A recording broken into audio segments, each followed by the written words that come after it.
So last week we had the image, the metaphor of the sheep and the shepherd, and today the good Lord gives us the vine and the branches. It's an easy enough metaphor. I was thinking back that I think I learned it when I was probably about this high. It went with a little song. Let's see. He is the vine and we are the branches. His banner over me, his love. So it was surprising to me then that this week I found myself struggling with this image. You know, it's so familiar to us and it makes such easy sense, right? You know, if you're connected with Jesus, you know, that's good. If you're disconnected from Jesus, that's bad. You know, it all makes sense. But as I was thinking about it, I guess the question that came up was, am I connected? Or to what degree am I connected? It seemed easy that, well, if I was completely disconnected, I'd know that. And I guess if I was living the life of some amazing saint, maybe I would know that. But all this ground in between, you know, like, where am I? And that got me thinking about the shuttle Challenger.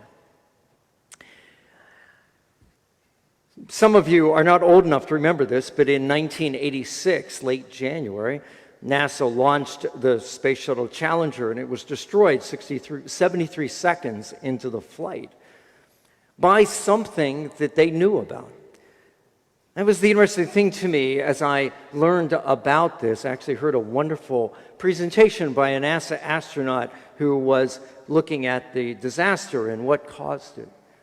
NASA knew about the problem that ultimately took down the Challenger a year or more beforehand. They had seen the problem, they were horrified, and they were like, we need to fix this. And they did, they started working on it, but it turned out to be not the easiest thing to fix. And as they were working on it and trying to make some improvements, they kept launching shuttles. And every shuttle they launched, they solved the problem, but of course every shuttle they launched, the problem didn't seem to matter. And so as this NASA astronaut said, the NASA organization fell into the trap of what he called the normalization of deviance, meaning something they knew was very bad just became normal. That's what happens. Do you not see perhaps where that might apply to spiritual life? I don't know if this has ever happened to you, but it's not an uncommon story. Maybe you move to a new town and you move, and the first Sunday that you're there, you know, there's all these boxes in your house and you're exhausted from moving and unpacking, and you say, you know, I'm just not going to go to church. I'm just going to sleep in.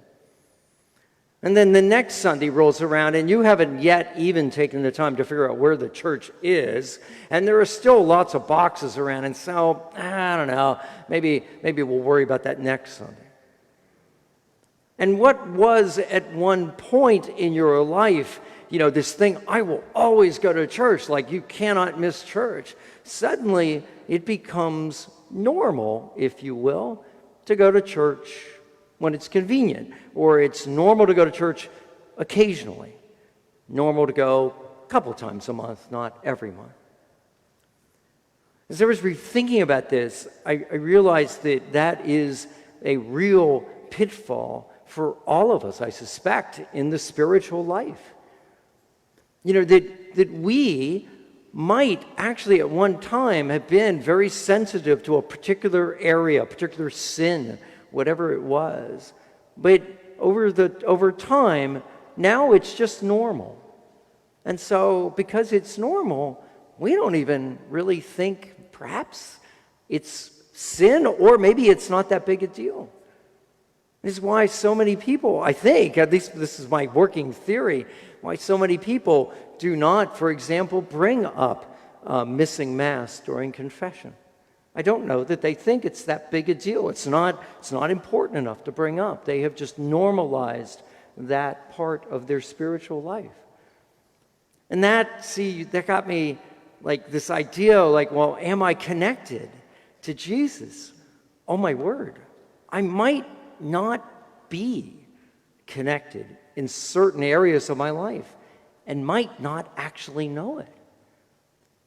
Because isn't that what you do? You know, you look at your spiritual life and you say, oh, here's an area I need to improve, and you work on that. That's kind of the way things go. But if you don't even know that this area needs work, what will you do? So I'd like to offer a solution to that little problem from the world of bicycle racing. I know that probably nobody in the room knows anything about the strategy of bicycle racing, but there's this interesting thing that I think you'll appreciate. There are certain times during a bicycle race, now again, you should appreciate this is like more than 100 bicyclists, riding along the road in a big group. And there are certain times in the race when it is important for you and your teammates to be near the front of the race. And so the coach, the sports director will say over your earpiece, all right, get to the front. And then they'll do it. The guys, with a lot of skill and certainly a lot of strength, they will ride a little faster than everybody else, and they will work their way through the pack, and they'll get to the front. The problem is that, especially for young riders, is they'll get to the front or near the front, and then their mentality is, oh, I just have to stay here. And so they'll just ride at the pace of what's going on.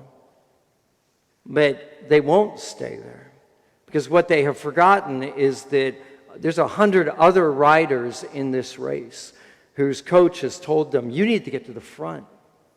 And so once they get to the front, within just literally seconds, somebody passes them, and somebody else passes them, and somebody else passes them. And suddenly, within 30 seconds, you're back in the middle of the pack. You cannot get to the front and stay there just kind of like the status quo. And I think that's the trick to the spiritual life.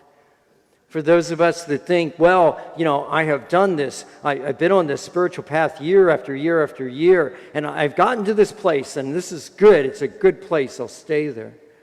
I think I'm connected to Jesus. I don't know that works. I think the only way to overcome this flaw in us that we, make normal the things that we're not any good at is to always keep going. They tell young riders, when you get to the front of the race, keep getting to the front of the race. So someone passes you, you pass them. You just keep trying, keep working to be at the front of the race. It's a constant struggle. It's a constant task. And I think for you and I, that's the way you and I stay connected to Jesus, to the vine. We have to constantly work at it. And so we went through Lent, and many of you, you did something for Lent. Took something on, gave something up as a spiritual discipline. That was terrific. Question is, what are you doing now? Are you waiting for? Oh, I don't have to worry about this for another year. No, it's Easter season. Maybe there's something to do for Easter season. And then we get into the summer, ordinary time, and you can say, oh, this is ordinary time. It's summer, it's Florida. I'm just going to let this all, I'll just pedal. Oh, you do that, and you'll back up. And so my encouragement to you and to myself is this task of, it's not maybe being attached to Jesus in the vine, it's being continually trying to be more attached to Jesus as the vine. So you just have to ask yourself, what is the good Lord calling you to do? Doesn't matter what area of your life, maybe something big, maybe something small, it doesn't matter. But what can you do to do a little better in your spiritual life? Whether that's some discipline or some action, whatever it is. What can I do? What can I do? And I just think if we keep doing that, if we keep growing as disciples of Christ, we'll always be connected to our Savior.